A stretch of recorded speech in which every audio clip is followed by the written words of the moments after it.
Mesdames et messieurs, bonsoir et bienvenue dans ce deuxième journal spécialement consacré à la sortie pédagogique de la 6e promotion de l'École supérieure de journalisme et des sciences de la communication. À présent, les titres. Lancement à Bamako de la campagne de curage des caniveaux par les autorités. Objectif, assainir la capitale, mais surtout prévenir les inondations avec la saison pluvieuse qui s'installe. Journée mondiale de la drépanocytose. Au Mali, plus de 20 000 personnes sont touchées par la maladie. Comment stopper sa progression? Élément de réponse dans ce journal. Les tenues et accessoires traditionnels reprennent leur place dans la vie de tous les jours. L'initiative 2025 Année de la culture est suivie par bon nombre de Maliens. C'est le sujet du dossier culture avec Samba Yalkoui. Je l'annonçais à l'instant dans les titres. À l'approche de la saison des pluies, la ville de Bamako entame une nouvelle campagne de curage des caniveaux. L'hivernage 2024 reste encore vif dans les mémoires. Débordements de cours d'eau, maisons englouties, routes impraticables et pertes en vies humaines. Face à ces drames évitables, les autorités municipales tentent d'anticiper les risques en nettoyant les caniveaux d'évacuation des eaux de pluie. Le reportage est signé Abdraman Koni. Les studios Tamani fournit un triste bilan des inondations de l'an dernier dans la ville de Bamako et dans le reste du pays. Près de 100 décès et plus de 150 blessés, environ 3000 greniers emportés par les eaux. Avec l'opération curage des caniveaux qui vient d'être lancée, les autorités veulent éviter la répétition d'un tel sinistre. Bamako, vous savez, c'est une cuvette qui va de la montagne vers le fleuve, il y a une pente. Donc si les caniveaux sont curés, ça permet de faciliter l'écoulement naturel de l'eau et ça diminue les inondations et autres formes de catastrophes. Plusieurs témoins pointent l'obstruction des caniveaux comme étant la principale cause des récentes inondations à Bamako. En période d'hivernage, quand les caniveaux sont bloqués, sont bouchés, l'eau, au lieu de faire son circuit naturel, cherche d'autres voies d'évacuation et ça peut se retrouver dans les familles à l'intérieur des quartiers. Et souvent même avec des morts d'hommes.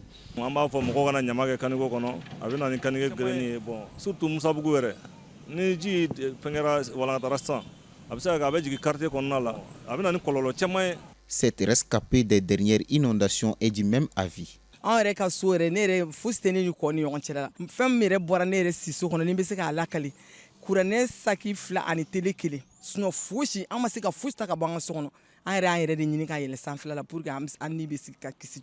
Face au risque d'inondation, nombre de citoyens estiment que l'opération curage des caniveaux initiée par le gouvernement est un vrai soulagement.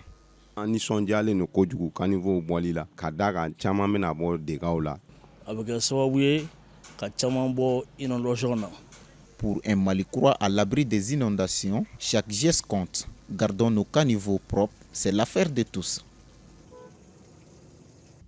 Nous restons sous la pluie pour parler de l'état de nos routes. Chaque année, en cette période, les routes se dégradent rapidement. Les réseaux routiers maliens souffrent également de la surcharge des véhicules. Pour mettre fin à cette pratique, le gouvernement malien a pris des mesures pour limiter la circulation des camions en surcharge et hors normes. Notre reporter Zalikatou Diara nous en dit plus. À Bamako, les routes essentielles à la mobilité urbaine sont conçues pour résister à de fortes charges. Mais chaque saison de pluie, l'eau devient un ennemi silencieux, fragilisant ces infrastructures pourtant vitales. Si les eaux de pluie ne sont pas canalisées comme il se doit dans leur cours naturel, ça agresse la route, surtout ça agresse la surface bitumée, la surface compactée. Et c'est ce qui cause des nids de poules, ça crée des nids de poules. Souvent, dans certains tronçons, vous voyez qu'il n'y a même plus, la chaussée est littéralement détruite et ça crée des accidents et ça a un coût économique, ça crée des nuisances et souvent même des morts d'hommes. Dans plusieurs quartiers, les bitumes se fissurent, les nids de poules se multiplient et les routes deviennent presque impraticables. Les usagers, eux, cachent plus leur désarroi. Bari kuma dɔ la gasoil bɛ bɔ sira kan I b'a fɔ I b'o éviter I bɛ taa sɔrɔ dingɛ dɔ tiɲɛnen bɛ ɲɛfɛ I bɛ taa don o la bon n'a bɛ yɛlɛ n'i taara bari dingɛ yɔrɔ tiɲɛnen na yɛrɛ a bɛ accident provoquer. Les experts pointent aussi un autre facteur aggravant le mauvais état de l'environnement immédiat. Il faut assainir l'environnement, les bas-côtiers, il faut les aménager, surélever les routes pour que l'eau de pluie n'arrive pas à les submerger.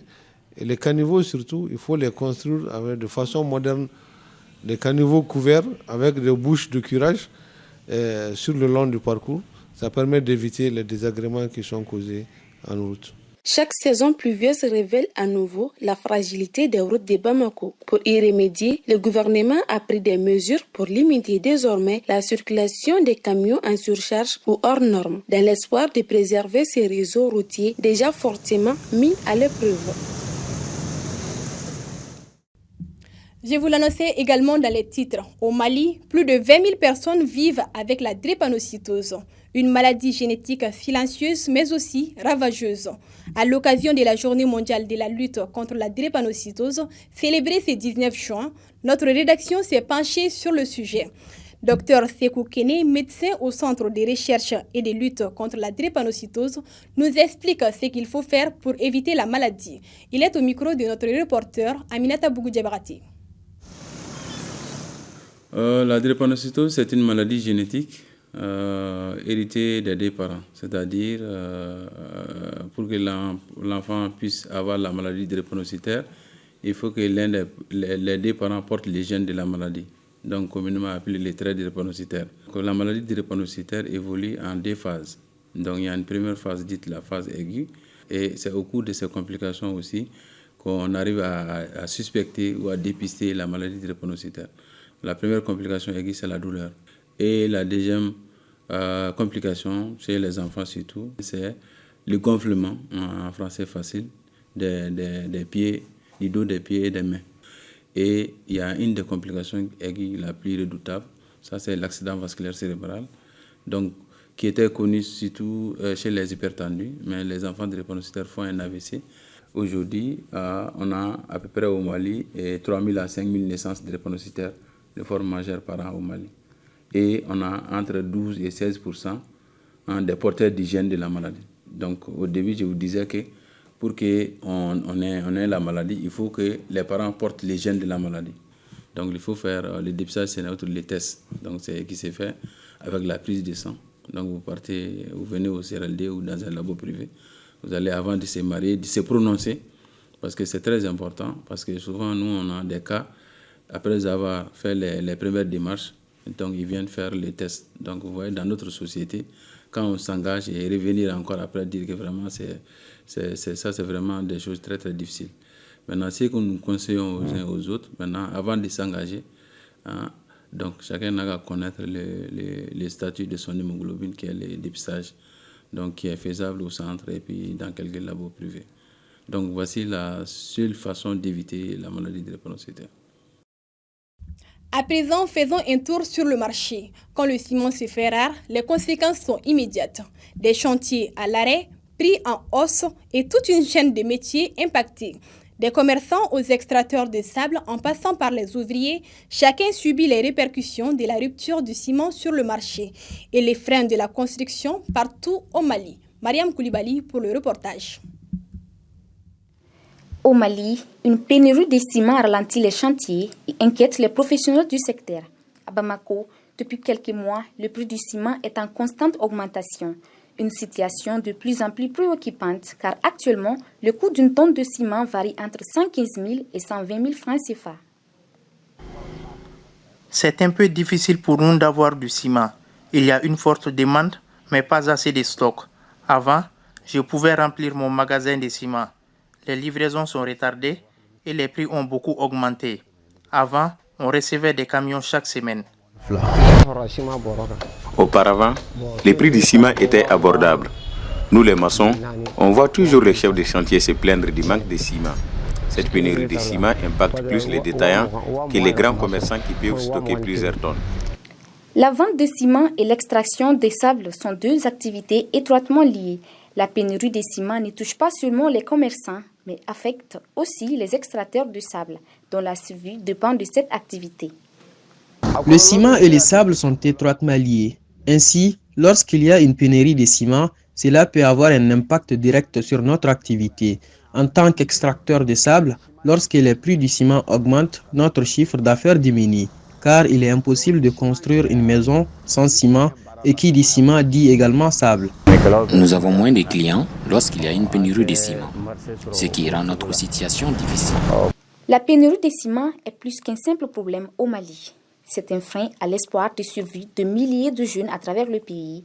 Ces jeunes qui gagnent leur pain quotidien sur les chantiers de construction. Pour pallier à ces problèmes, il est important que les pays garantissent l'accès au ciment en toute saison.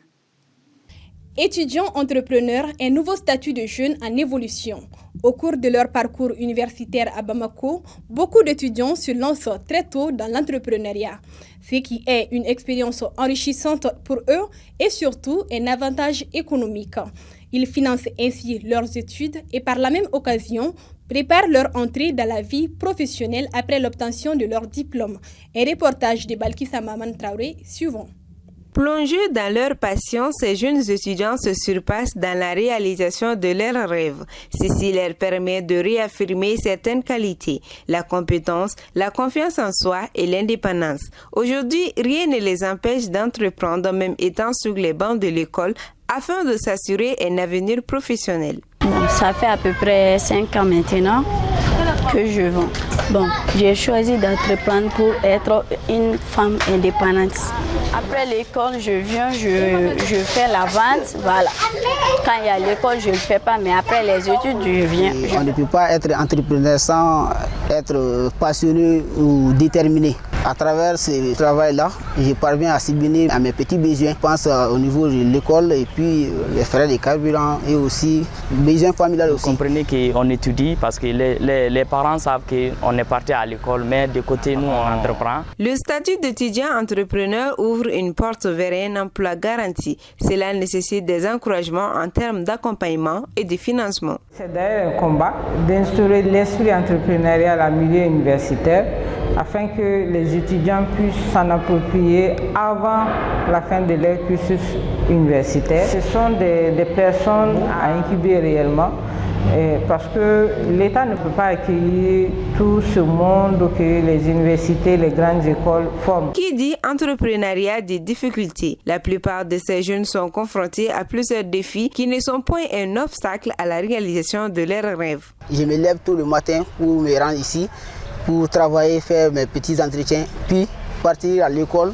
Le soir, je reviens encore pour continuer le boulot. Donc, ce n'est pas facile souvent. Même si les clients ont besoin des produits, j'ai fait tout pour vraiment les satisfaire en appelant mes collègues qui sont ici. Mais souvent, ils ne prennent pas l'appel. Donc, il y a toujours des défis au niveau de mon absence. Dans ce domaine, c'est normal que vous confrontez des difficultés. Premièrement, la gestion financière, la gestion des clients, souvent aussi l'appel. Vous verrez qu'à l'université, souvent, c'est du lundi au samedi, c'est pas du tout facile. Parce qu'en tant qu'entrepreneur aussi, ton business aussi demande beaucoup de concentration aussi. C'est pas du tout facile de laisser l'un au profit de l'autre. Souvent, dans la classe, il y en a des clients qui font des appels, tu peux pas décrocher, tu les écris, d'autres comprennent l'écriture, mais il y en a des clients aussi qui n'ont pas fait d'études. Cet état d'esprit proactif permet à cette nouvelle génération d'innover, de développer des projets parallèles, en un mot de concrétiser ses passions. 2025, année de la culture, une initiative des autorités soutenue par les Maliens. Les tenues et accessoires traditionnels se font porter beaucoup plus ces temps-ci, surtout par les jeunes, un signe de retour aux valeurs culturelles. Lors des événements comme les mariages ou encore les enterrements de vie des jeunes filles, les créations artisanales sont devenues monnaie courante. Un regard en arrière qui prédit bien des choses positives. C'est le dossier culture de la rédaction et c'est signé Samba Yelkoui. L'année 2025, proclamée comme étant l'année de la culture, est tombée à pic. Autrefois délaissée au profit des créations étrangères, les tenues traditionnelles et bijoux mandingues font un retour époustouflant avec toutes sortes de motifs. Sur certains modèles, on retrouve des messages éducatifs. Sur d'autres, on fait référence à notre histoire. Les tenues traditionnelles occupent une place importante dans la société malienne, surtout lors des événements culturels. Chose qui se traduit par un retour aux sources, une situation qui réjouit les vendeurs. Ni san labayna mo be ga commencer gana sani ni fɛn sinon wakati dɔ ngara sani kun suma yɛrɛ parce que ali sisan yɛrɛ an bɛ ka jate minɛ fɔlɔ mariage ni fɛn na mɔgɔ kun y'a bila peu mais sisan u bɛ ka commencer u b'a kɛ uniforme u ka marage n'u ka fɛn na donc jeunes artistes ni fɛn ninnu bɛɛ bɛ ka commencer ka tenue ninnu k'u valoriser ka valeur k'u la ka don fɛn ŋɛnɛ surtout ni san yɛrɛ a kɛlen journée de la culture yɛrɛ mɔgɔ yɛrɛ bɛ ka commencer tuguni sanni bɛ ka repris yɛrɛ ka taa fɛ davantage. sisan kɔni a ka fisa dɔɔni a ka fisa ni fɔlɔ ta ye dɔɔni kow bɛ ka changer sisan réseau ko in na bɛɛ bɛ ka i ka tradition ta k'a développer bon o kama caman bɛ na hali jeunes denmisɛnninw olu minnu tun tɛ kolonkisɛ san ka kɔrɔ bɛɛ bɛ ka don a sanni na k'a porter ni fɔlɔ ni anniversaire tun bɛ kɛ mɔgɔw tun t'a san mais sisan an filɛ nin ye wagati min na dɔw bɛ n'u ka anniversaire bɛ kɛ mɔgɔw bɛ n'a san et puis encore photographe dɔw fana bɛ yen minnu bɛ shooting photo ninnu ni fɛn ninnu ta olu fana b'a san hali ekɔlidenw an ka exemple ta olu la sisan n'olu ka fête traditionnelle ninnu ni fɛn ninnu o bɛ n'a san. Aujourd'hui, un élan de retour aux sources est bien visible avec l'organisation des journées textiles du Mali, Mali Fini. Les autorités sont les premiers défenseurs de ces mouvements. Chaque mercredi, les palais présidentiels vibrent au rythme du folklore vestimentaire.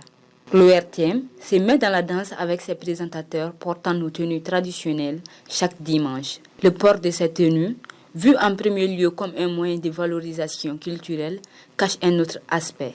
Et c'est son côté esthétique qui attire bien des mondes. Avant, je n'étais pas ça, mais actuellement, vu que c'est une journée culturelle et que chacun doit porter un habit traditionnel, donc voilà, vu que je suis Bambara, ça c'était un habit, voilà, Bambara, un tissu Bambara. Les colliers traditionnels, comme vous le voyez pendant les mariages et tout, les gens ont tendance à porter les colliers traditionnels. Bon, c'est un style de vie, c'est un mode aussi. Ça nous fait rappeler là d'où l'on vient. Parce qu'avant, il n'y avait que le Boran, là même actuellement avec les habits de l'Occident et tout. Revoir ces tissus traditionnels nous rappelle d'où on vient. C'est les tissus de nos pays, quoi. On doit mettre ça en valeur. Le véritable avenir d'une nation repose sur le potentiel et l'engagement de sa jeunesse, a-t-on coutume de dire. Ces derniers sont ainsi appelés à regarder en arrière dans le but de se reconnaître à travers leurs diverses cultures.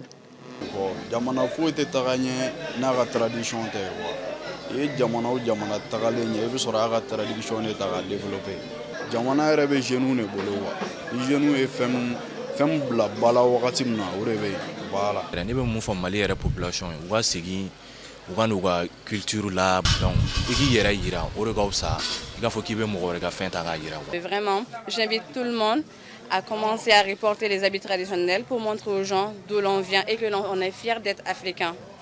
La peau noire, sacrée qu'elle est, s'exprime, s'identifie, se valorise et se sent valorisée à chaque fois qu'elle porte des bogolans ou perles africaines.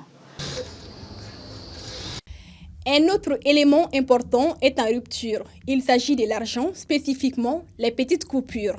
La rupture des petites pièces et billets de banque de petite valeur sont constatées depuis quelque temps à Bamako et dans plusieurs localités du pays. Ce manque de petites coupures d'argent ralentit l'échange économique et surtout freine le développement économique du Mali. Le constat est fait par Fatoumata Touré. Depuis quelque temps maintenant, le marché de Bamako et de certaines localités du Mali font face à un problème, et c'est celui de la rupture des petites pièces et des billets de banque. Les commerçants et les clients regrettent cette situation. C'est ça. On va voir comment on est. Bibina, on va faire chaman bari salino. Warm se ko ya sababu yayi. Mogo manana kibina ali kangal ba boro kelen sa on fait. A warm se ko mano. Ami yala ni ka warm se nyini nyogon fait. Ne bɛ se ka warimisɛn minɛ mɔgɔ 4 mɔgɔ 3 la pour que ka warimisɛn segin client ma. Jeton ko yɛrɛ o ka jugu n'a tɔ yɛrɛ bɛɛ. Tuma dɔw la 1000 yɛrɛ falen sɔrɔ ani 2000 falen o sɔrɔ ka di ka tɛmɛ 100 ni 200 falen kan. Cette crise est un véritable défi pour les commerçants. Elle inflige de nombreuses difficultés à l'échange monétaire. Dɔ bɛ na a bɛ sanni k'i bolo e kan ka warimisɛn segin o ma. Bon ni warimisɛn ma sɔrɔ ka segin. Bon a tigi tɛna taa ka wari to e bolo diyagoya e fana kan ka wari segin a ma donc a gɛlɛya b'an kan kosɛbɛ yɛrɛ de. Degun belebeleba a bɛ k'a lase a ma parce que client dɔw bɛ yen olu teliyabagatɔw bɛ na u bɛ taa warimisɛn tɛ sɔrɔ patience bɛ minnu na olu bɛ se ka patience garder minnu ka teli olu bɛ taa ka sɔrɔ u ma warimisɛn sɔrɔ. La situation est incomprise par la plupart des commerçants et clients, mais comprise par d'autres. Sinon warimisɛnnin ko nin filɛ nin ye u b'a fɔ dɔw b'a fɔ wari man ɲi k'u t'a minɛ bon warimisɛnnin yaalala bɛ yaala olu fana bɛ kɔrɔlenw minɛ an bolo u bɛ dɔɔnin tigɛ la u bɛ taa falen a bɛɛ bɛn an ma wagati n'a ko don bon gɛlɛya min b'an kan an sɔnna ma ala de ye an ma sɔn ka mɔgɔ de ala ye awɔ an jigi tɛ mɔgɔ kan ko mɔgɔ b'a ban ala de b'a ban ala de y'a daminɛ ale de b'a laban.